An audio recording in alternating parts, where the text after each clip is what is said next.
Isa na. Mama na. Agoy, just. Mama siya, mama. Mama. Mama. Ayaw mo pagdula kayo mapasok mo. So we're here guys in Bolonsari. Among na Munilang wandering. Munilang kanang patio, ilugnanan. Look pala guys, oh.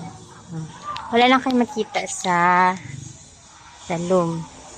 Meron siya. Ayun.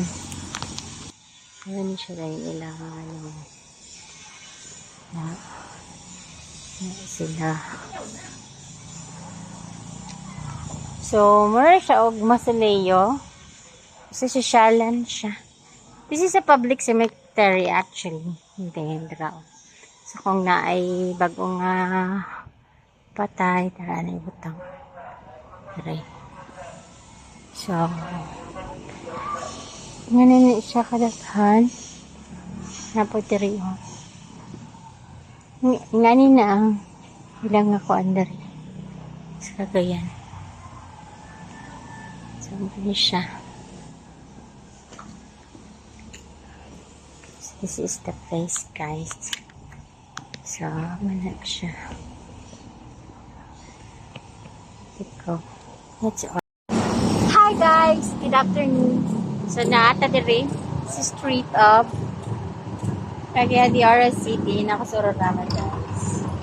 And, tabog na kami sulit pa. So, go! This is Ararang, one of the oldest mall here in Cagayan de Oro.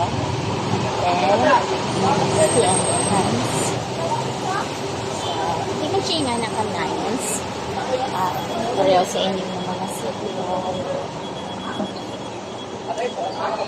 We can Cagayan. Gagawin nun. Slab is here. So, here we go. This one. So, orange. Orange. So, this is going to the supermarket. And then, going up. Try sa akin. Pakat sa babaw. Pakat sa babaw guys. And let's see the beauty. The beauty of this one. Alright, so this one is pwede ka mag-payment sa Sipalco. Wait, Sipalco. Restroom. Food courts. Pwede mo mag-payment. Going to the department store. At least kabalo ko din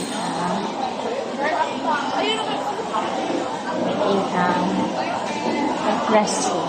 Anyway, so yeah. Thank you guys. Let's go to the left. Ano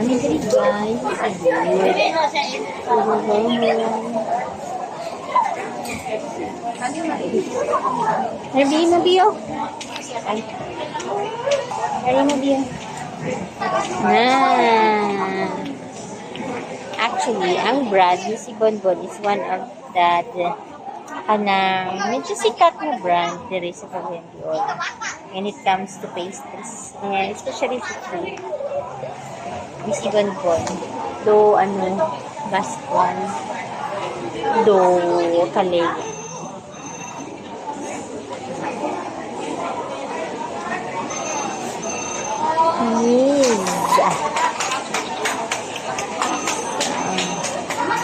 Yes. Agay si daddy.